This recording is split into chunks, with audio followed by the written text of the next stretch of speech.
De toute l'Afrique, 90 000 pièces, je précise, dont 1428 de la République démocratique du Congo, là où il n'y a plus de routes, là où il n'y a plus des hôpitaux, alors que vous vous enrichissez.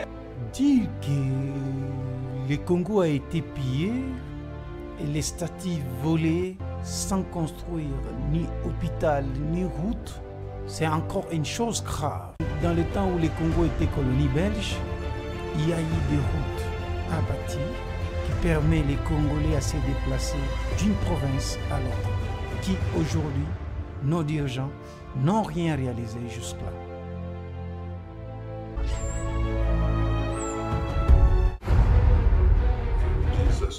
Ce sont des menteurs et des méchants.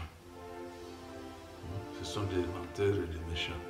Est-ce que vous savez maintenant partir d'ici à Lubumbashi par la route pour arriver à Bukavu aujourd'hui? Elle sait, non pas le parti de Lumumba, comment est-ce qu'on appelait ça? Une délégation qui est partie par la route de Bukavu pour aller à Lunabour. Ah, il a bien écrit là, maintenant on ne sait plus faire ça. À l'époque, on savait le faire. Donc, avant l'indépendance, il y avait des routes. Et il parle même aussi, parce que là, il parle des routes, parce qu'il a travaillé pendant un temps au gouvernorat de l'époque. Eh bien, il faisait la tournée de la province par la route. Il faisait alors, il a dit, il comprend, c'est comme ça que les Belges ont dû maintenir l'ordre, parce que il y avait des routes et les autorités circulaient et allaient contrôler personnellement et physiquement ce qui se passait. Plus de 600 km de rues et d'avenues ont déjà été tracés et la ville continue à s'étendre. De puissants bulldozers travaillent sans relâche. On crée de nouvelles artères, on comble des marais sur l'emplacement desquels s'élèveront les 20 000 maisons de la nouvelle cité indigène. Non, il y a une très très grande différence. Parce que je vous dis, à l'époque coloniale, la Belgique gérait le Congo comme en Europe. Vous avez des routes qui étaient en terre battue, mais on accédait facilement dans des grands centres de consommation le même jour. Et sur la route, on ne trouvait pas de barrières, on ne trouvait pas la police, on ne trouvait rien.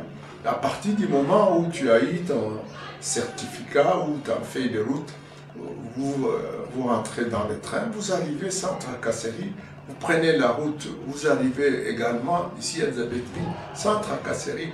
D'ailleurs, je vous dis en passant, à l'époque coloniale, on ne peut pas trouver un attroupement des gens dans les grands centres.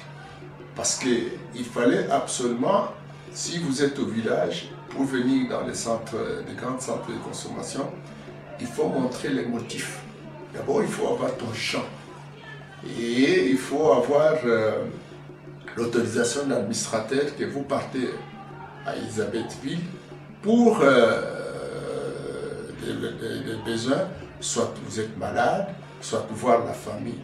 Mais vous ne trouverez jamais en cours de route la police, ou bien dans les grands centres d'ici, voir la police qui vous dérange. D'abord, ce qui est vraiment différent, à l'époque coloniale, on n'a jamais vu un militaire avec une arme. Ça, c'est même la police. C'est-à-dire la police était propre, les militaires étaient propres, mais ils étaient dans les casernes. Quand vous arrivez à Elisabethville, vous ne pouvez pas être indiscipliné, on vous arrête, on vous ramène chez vous. Ce qui était encore le meilleur, quand nous rentrons de l'école de Sandoa, il y avait le centre de dépistage à la Kenya pour contrôler si vous avez la tuberculose ou vous avez d'autres maladies. On faisait ça gratuitement. Et ce qui était aussi merveilleux à l'époque coloniale, pendant l'année, à partir du mois de septembre ici, on faisait le bouclage. Vous ne devez pas mettre le fardeau sous des familles qui sont ici, qui sont travailleurs, pour rien. Donc, On vous demande qu'est-ce que vous faites à Elisabethville.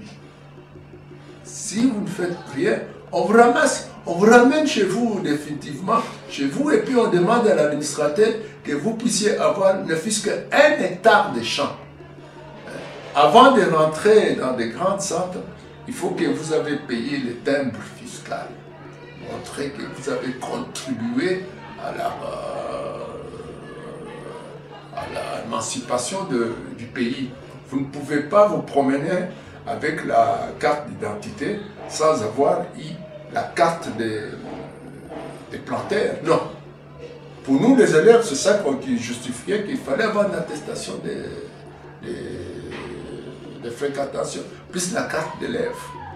Voilà. Une grande différence.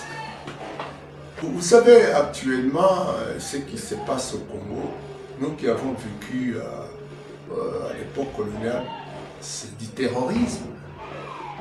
C'est du terrorisme parce que c'est impossible d'avoir, d'abord à l'époque coloniale, vous ne pouvez pas avoir un policier en tenue ou un soldat en tenue rentrer dans un bar. C'était pratiquement impossible. Il y avait les peines qui étaient très très propres dans une jeep qui faisait le tour dans les quartiers. Si on trouve un militaire en désaccord avec la population, on les ramassait calmement.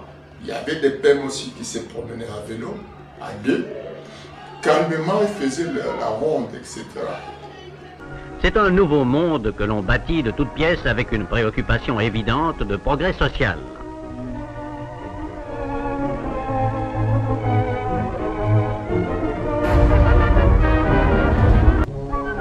Les transports en commun sont encore rares. Chacun possède un moyen de locomotion approprié à ses besoins et à ses revenus. Une circulation intense règne au carrefour et notamment au boulevard Albert Ier, artère principale de la ville.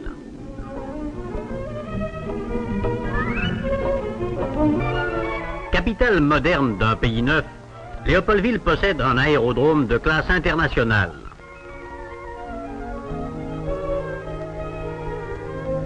On le critique pour ce qu'il a fait de mauvais. Oui. Mais il faut aussi reconnaître ce qu'il a fait de bon. La Belgique doit une partie de ses constructions à Léopold. Oui. Oui. Donc, il n'y a pas de saint. Il n'y a pas de saint. Chacun a son bon côté et son mauvais côté. Même dans la gestion. Vous savez, l'histoire, c'est l'histoire. Hein? L'histoire est têtue. Vous n'allez pas changer l'histoire. Léopold II est Léopold II. Et Léopold II a fait ce qu'il a pu faire. Il y a eu sous son règne des abus. Il y a eu aussi autre chose. Maintenant, vous savez qu'un monument en ville peut vous ouvrir un pan de l'histoire.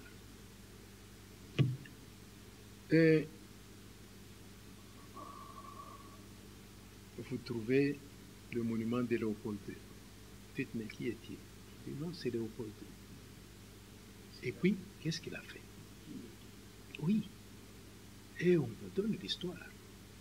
Oui. Donc, il peut avoir été très bon et puis aussi très mauvais. Mais parce qu'il a été très mauvais, vous l'écartez, mais le bien qu'il a fait. Maintenant, dans les cours d'histoire,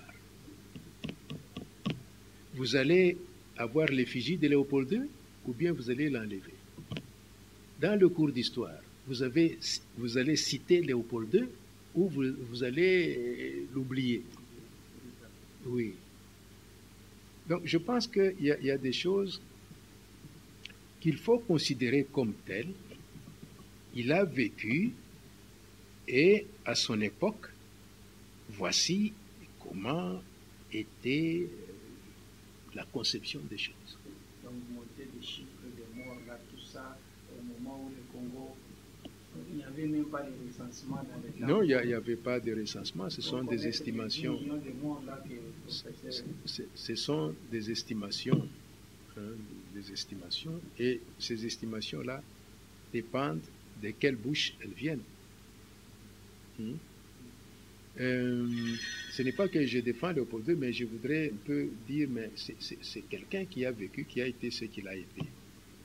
J'avais vu à 2 télévisions ici, à Djoua et à la télévision, c'est Nyota de Moïse et de Mouyambo. Et 2 caméramans qui ont filmé la route qui passe devant Tchondo. Vous voyez? Et le premier tourne le dos au grand séminaire. Et il prend la voie qui était asphaltée. Parce que c'était asphalté jusqu'au niveau de la porte d'entrée de Tchondo. Oui. Il prend, il fait son commentaire. L'autre vient, il tourne le dos à la route asphaltée, il voit la route non asphaltée. Et il voit les véhicules comment, les véhicules peinent, etc. Il fait ses commentaires. Et donc, sur un même tronçon, il y a 2 commentaires différents. Mais quand vous prenez les 2 ensemble, vous avez un commentaire équilibré. C'est-à-dire que cette route a été asphaltée jusque-là, mais pas complètement. Voilà pourquoi ici, ça c'est bien, mais là, etc. Mais quelqu'un peut dire, on est en train d'aller vers là, c'est ça un peu. Mais non, ici on montre, c'est du soleil, et là on montre, c'est la nuit. Oui. Oui, plein, l'autre vide. Oui. Et bon, comment vous allez parvenir à une chose? Vous dites c'est à moitié plein, vous avez raison. À moitié vide, vous avez raison. Et donc, etc. C'est des choses comme ça.